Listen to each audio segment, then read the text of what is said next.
करोड़ की हमारे देश की आबादी है, 2030 में 170 180 करोड़ की हो जाएगी। काम तो उतना का उतना ही रहेगा ना। कैसे आगे बढ़ेंगे, कैसे सर्वाइव करेंगे हमारे बच्चे, कैसे सर्वाइव करेंगे आप, और कैसे सर्वाइव करेंगे आने वाली पीढ़ी? सोच कर देखो मेरे दोस्तों, पहले हमारे पुराने जमाने में जब बारातें घर में आती थी 5-5 दिन रुकती थी, और अब 2030 में क्या होगा?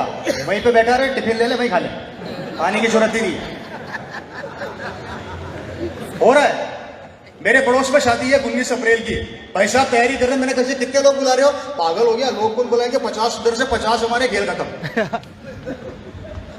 हर आदमी इस समय पैसा बचाने के लिए लगा पड़ा है, क्योंकि उसको पता है कि उसके पास इनकम का कोई जरिया नहीं है। अरे मेरे दोस्तों, जब 2025 में हमारे चेहरे ऐसे हो गए, 2030 में हमारा भविष्य क्या होगा? सोचकर देखो यार, ये मजाक की बात नहीं है, सोचने की, कल्पना करने की बात है। रोंगटे खड़े हो जाएंगे मेरे भाई। पहले घर में कमाने वाले होते थे 5 और खाने वाले होते थे 5, अब घर में कमाने वाला 1 है, खाने वाले हैं 5, और 2030 में कमाने वाला कोई नहीं बचेगा, खाने वाले होंगे 5। तब क्या करोगे? क्या करोगे? आरसीएम। मैं तो बोल ही नहीं रहा।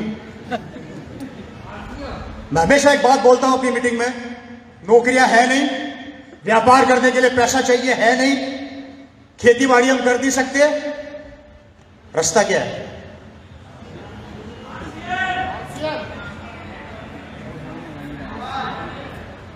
बताइए रास्ता क्या है? आरसीएम। मैं बोला आरसीएम।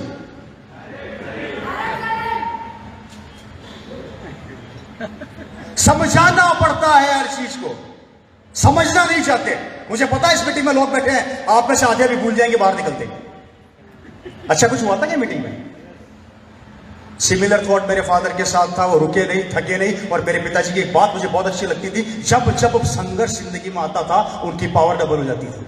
मुझे आज भी याद है, इस बिजनेस को डेवलप करने के लिए उन्होंने अपनी नौकरी साइड में रख दी। मुझे आज भी याद है, अपने बच्चों का चेहरा देखना बंद कर दिया। मुझे आज भी याद है कि मेरे फादर ने 1 साल के अंदर 2 लाख किलोमीटर कार अपने हाथ से ड्राइव करी इस बिजनेस को डेवलप करने के लिए। दिन रात दौड़े थे, दिन रात दौड़े थे पागलों की तरह, दिन रात, क्योंकि उनको नजर आ रही थी भविष्य की सफलता। आज मेरे फादर इस दुनिया में नहीं है, आप में से बहुत से लोग जानते हैं, लेकिन एक ऐसा प्रेस्टिज, एक ऐसी अपॉर्चुनिटी मेरे परिवार को देकर गए, और उसको मैं पिछले 9 साल से संभाल रहा हूं। जहां से उन्होंने मेरे को पकड़ाया, मैं लगातार पिछले 9 साल से दिन रात मेहनत करके इसको आसमान की ऊंचाइयों पर ले जाने का प्रयास कर रहा हूं।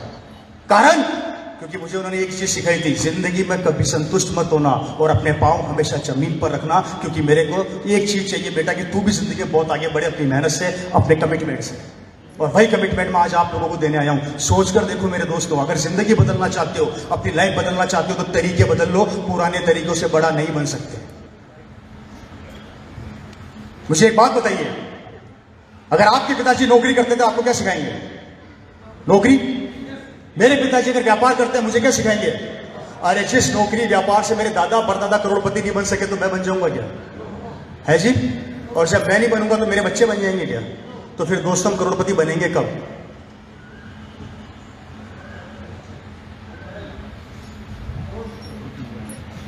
क्या तरीका है? हेलो,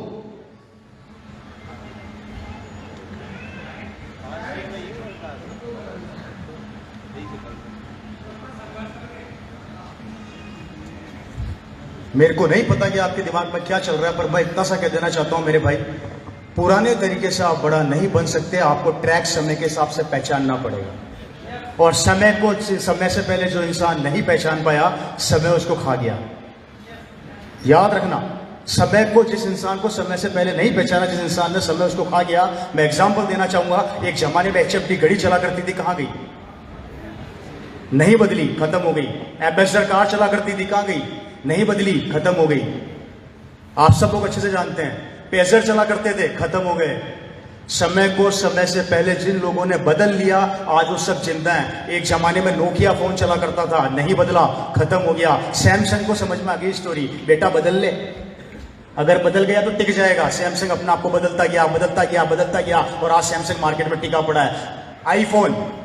आईफोन चालू हुआ, 3, 4, 5, 6, 7, 8, 9, 10, 11, 12, 13, 14, पता नहीं क्या क्या सीरीज लेके आ रहा है। वो बदल रहा है अपने आप को। वो इसलिए बदल रहा है, उसको पता है कि अगर मैं समय के हिसाब से नहीं बदला तो खत्म हो जाएगा। जब मशीनरियां बदल रही है, जब सिस्टम बदल रहे हैं, जब आने वाला समय बदल रहा है, तो हम इंसान क्यों नहीं बदल रहे?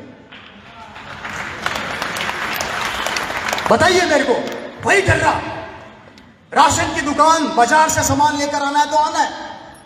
नमक खत्म हो गया, पास की राशन की दुकान से लेकर आएंगे, पर आरसीएम का नहीं लाएंगे। घर में चाय खत्म हो गई, पास की दुकान से लेकर आ जाओगे, पर आरसीएम से लेकर नहीं आओगे। समय के हिसाब से अगर आपने अपने तरीकों को नहीं बदला, ये समय आपको खा जाएगा मेरे दोस्तों। और सिमिलर थॉट था समय के हिसाब से। मेरे फादर ने इस बिजनेस को पहचाना, लगातार चलते गए, आज नहीं है। आज ये बिजनेस पिछले 9 साल से मैं कर रहा हूं दोस्तों। आज इस बिजनेस की ताकत बता देता हूं, इस बिजनेस की पावर बता देता हूं। आज इस बिजनेस ने वो सब कुछ दिया जो कल्पना से परे है। ये रवि शर्मा आज की तारीख में जिस चीज पर अपना हाथ रख देता है, मेरी हो जाती है, सोचना नहीं पड़ता।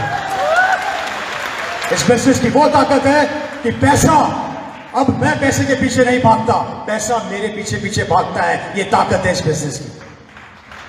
तो ये भविष्य आपका इंतजार कर रहा है। कुछ भी नहीं करना, अपने तरीकों में थोड़ा सा चेंजेस लेके आना है, अपनी वर्किंग पैटर्न को बदलना है। क्योंकि आरसीएम का जो ये बंबू है ना, 4 तंबू पे टिका हुआ है। आरसीएम का बंबू किस पे टिका हुआ है? 4 तंबू। आरसीएम का तंबू किस पे टिका हुआ है? 4 बंबू पे। और वो 4 बंबू कौन कौन से हैं अभी बताऊंगा। उन बंबुओं को नोट कर लेना, उन 4 टायरों को नोट कर लेना। अगर एक टायर की भी हवा कम हुई तो गाड़ी नहीं चलेगी। सिर्फ अपने वर्किंग पैटर्न को बदल लीजिए, पुराने तरीकों से बड़े नहीं बन सकते। अब एक जो ऑप्शन है वो है डायरेक्शन इंडस्ट्री। ये रेवोल्यूशन है, ये परिवर्तन है, आने वाले समय की मांग है। अगर आज आपने इस बिजनेस को समझ लिया तो आने वाली पीढ़ी, आने वाली जनरेशन किसी के सामने जाके अपना हाथ नहीं फैलाएगी। उसका हाथ हमेशा ऐसे होगा, उसका हाथ हमेशा ऐसे होगा। और ये ताकत है इस बिजनेस की, क्योंकि यहां पर नेटवर्क काम करता है। नेटवर्क काम करता है, और जहां नेटवर्क काम करता है, जहां नेटवर्क चलता है, वहां पर कोई रुक नहीं सकता। क्योंकि दोस्तों, इंडिविजुअल आदमियों को रोका जा सकता है, टीम कभी नहीं रुकती। टीम कभी नहीं रुकती। सिर्फ आपको अपनी टीम को डेवलप करना है। अगर मेरी बातें समझ में आ रही है तो पहला काम, अपने सिनेरियो को बदल लीजिए। आज से अपना वर्किंग पैटर्न बदल दीजिए, अपने तरीके बदल दीजिए। पुराने तरीकों से हम बड़े नहीं बन पाएंगे। और बचा कुचा कोविड-19 ने सब कुछ खत्म कर दिया है।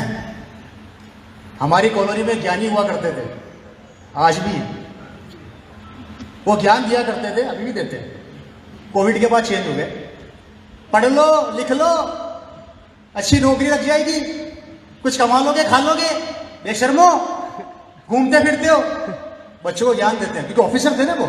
कोविड में नौकरी चली गई।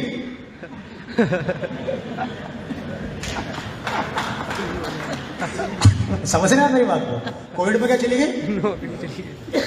अब उनका जो चेहरा है ना, देखने लायक है। मैं जब भी उनका चेहरा देखता हूँ मुझे बड़ी हंसी आती है। मैं, क्या हुआ, पढ़ लो लिख लो अंकल।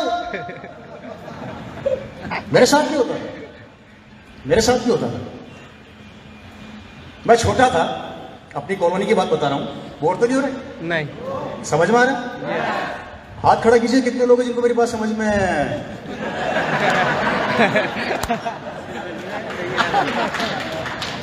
मैं छोटा था और मुझे आज भी याद है मेरी कॉलोनी का। बताता हूँ खान साहब, सुनिएगा आप लोग। मेरी कॉलोनी के अंदर जितने भी बच्चे थे ना, सब पढ़ने में इंटेलिजेंट। कोई आईटी कर रहा है, कोई पीएचडी कर रहा है, कोई ढीमका कर रहा है, मुझे नहीं पता, अलग अलग नाम। और मैं निकम्मा, मैं अपनी साइकिल लेके पूरी कॉलोनी में चक्कर मारता था। कोई काम नहीं, सिर्फ धूप में घूमना सर साइकिल लेके। और पूरी कॉलोनी के ज्ञानी पता मुझे क्या बोलते थे, अरे पढ़ ले, देख तेरी उम्र के लड़कों को देख, पढ़ाई कर रहे हैं। मैंने कहा पढ़ने दो, मैं तो नहीं पढ़ूंगा, मैं तो साइकिल चलाऊंगा। जिद्दी, सारे पढ़ते रहते थे। और पूरी कॉलोनी का अकेला दुश्मन मैं था। सब माँ बाप मेरे को ऐसे देखा करते थे कि ये लड़का है साला बिगड़ा हुआ, अगर हमारा बच्चा इसके साथ बैठ गया तो। कौन बोला? आपको खराब लग रहा हूं?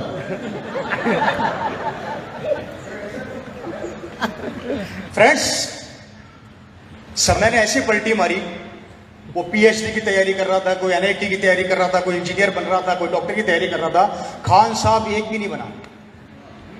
पूरी कॉलोनी के 15-20 बच्चे वहीं के वहीं हैं और सब 20,000 की नौकरी कर रहे हैं।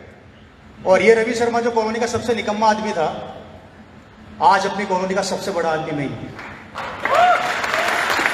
मेरी कॉलोनी का सबसे बड़ा बंगला मेरा है, मेरी कॉलोनी की सबसे लंबी लंबी गाड़ियां मेरे पास है। और जब ये रवि शर्मा अपनी BMW लेके निकलता है ना,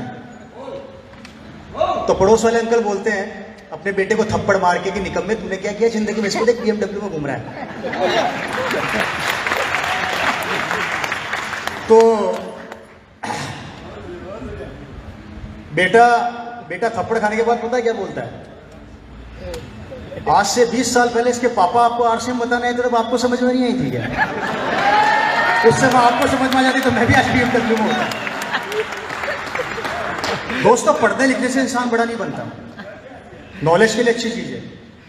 आपने अपने बच्चे को एजुकेट कर दिया, इसका मतलब ये नहीं कि आपने उसको बड़ा आदमी बना दिया, सफल इंसान बना दिया। आपने 50% काम किया है, 50 अभी बाकी है। जब तक वो अपनी जिंदगी के अंदर अपनी जॉब के ऊपर नहीं जाएगा, जब तक स्टेबल नहीं होगा, वो स्टेबल नहीं है। और आज की तारीख में जॉब भी स्टेबल नहीं है।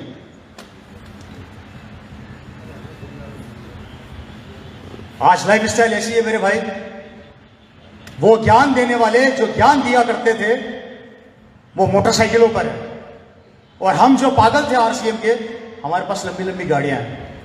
जितनी उनकी मोटरसाइकिल की कीमत है ना, उतनी मेरी कार का टायर आता है। सिर्फ एक टायर आता है मेरी गाड़ी का। 40 से 45 हजार का मेरी कार का सिर्फ एक टायर है।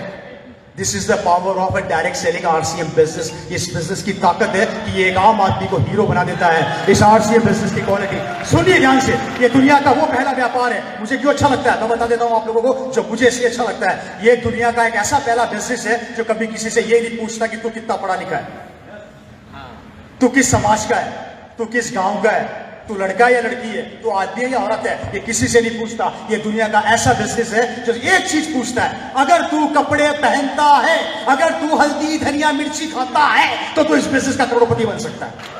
तो इस बिजनेस का करोड़पति बन सकता है। कुछ नहीं करना, अपनी सोच को बदल लो।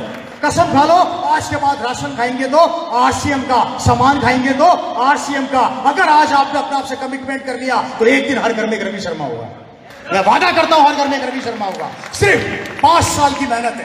5 साल दिन रात एक कर दो, भूत बन जाओ। भूत क्या बन जाओ? भूत। इस RCM का भूत बन जाओ जैसे मैं हूं। मुझे नींद नहीं आती। बिल्कुल। क्या बोल रहे, क्या बोले साहब? बिल्कुल भूत जैसा लगता है ना, वैसा लग जाओ, भूत बन जाओ इस बिजनेस के। मैं लिटरली बता रहा हूं मेरे भाई। आज की तारीख में मेरे पास सब कुछ है। आज मेरे पास कोई कमी नहीं है भगवान की दया से। लोग बोलते हैं रवि शर्मा इस बिजनेस का स्टार डायमंड है, सबसे बड़ा पिन अचीवर। अगर मैं 30 के 30 दिन अपने घर में सोता रहूं ना, तभी मेरी इनकम नहीं रुकने वाली है। और 1 साल नहीं, 2 साल नहीं, 5 साल नहीं, अगर 10 साल रवि शर्मा अपने घर में खाट डाल के सोता रहे ना, आराम से AC चला के, तो भी मेरी इनकम नहीं रुकने वाली। रुक सकती है क्या? रुक सकती है क्या? पिछले महीने का टर्नओवर बताओ कितना था? 250 करोड़। और पिछले महीने में सिर्फ अपने घर में सोता रहा हूं, 2 दिन काम किया। पूरे घर में अपना मकान बना रहा था गांव में शानदार, और चड्डे में घूम रहा था। चड्डा जानते हो? RCM का, ऊपर टी-शर्ट नीचे चड्डा, मस्ती से घूम रहे थे पूरे गांव के अंदर, वो भी एक्टिवा लेके। और बिजनेस कितना गया? 250 करोड़। MRP की बात कर रहा हूं, बिजनेस वॉल्यूम लगभग 115-120 करोड़ के आसपास की बात कर रहा हूं।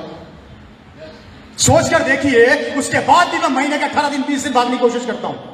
उसके बाद भी मैं मीटिंगें कर रहा हूं, क्योंकि मेरे को चैन नहीं है, क्योंकि मेरा सुकून 250 करोड़ नहीं है। जब तक रवि शर्मा 500 करोड़ का बिजनेस हर महीने नहीं करेगा, मैं चैन से बैठने वाला नहीं हूं, मैं सोने वाला नहीं हूं। और यही भूत आपको अंदर अपने जगाना है। रुकना मत, थकना मत, अपने टारगेट को सेट कर लेना कि जब तक मैं सफल ना हो जाऊं, मैं सोने वाला नहीं हूं। क्योंकि दोस्तों, भविष्य आपका है, जिंदगी आपकी है, परिवार आपके हैं, बच्चे आपके हैं, लाइफ स्टाइल आपकी है, और आने वाली जनरेशन भी आपकी है। या तो उसको किसी का नौकर बना दो, या मालिक बना दो। या तो उसको किसी का नौकर बना दो, या मालिक बना दो मेरे भाई। और अगर मालिक बनाना चाहते हो, ये दुनिया का सबसे बेहतरीन प्लेटफॉर्म है। मत परवाह कीजिए, मत सोचिए कि आपका पड़ोसी करेगा या नहीं करेगा। यहां बैठे होंगे बहुत से ज्ञानी, कौन ही मार रहे होंगे पड़ोसी को, तू करेगा क्या? तुझे समझ में आ रहा है क्या? तू हां करेगा तो आगे बढ़ेंगे। कुछ लोग चेक करने आए, कुछ लोग RCM को चेक करने आए, कुछ लोग समझने आए, कुछ लोग कमियां ढूंढने आए, और कुछ लोग मुझे देखने आए कि ऐसा भी कोई भूत है क्या। तो हूं मैं भूत, मैं खुद कहता हूं मैं भूत हूं। मैं दोस्तों हकीकत में नींद नहीं सोता, चैन से नहीं सोता, क्योंकि मेरा दिमाग शांत नहीं रहता, क्योंकि मैं और आगे जाना चाहता हूं। और यही चीज मैं आप लोगों को देना चाहता हूं। सिर्फ अपने कमिटमेंट को, अपने विश्वास को अपने दिमाग पर हावी कर लो। आरसीएम बिजनेस को ज्वाइन करना महत्वपूर्ण नहीं है, इस बिजनेस को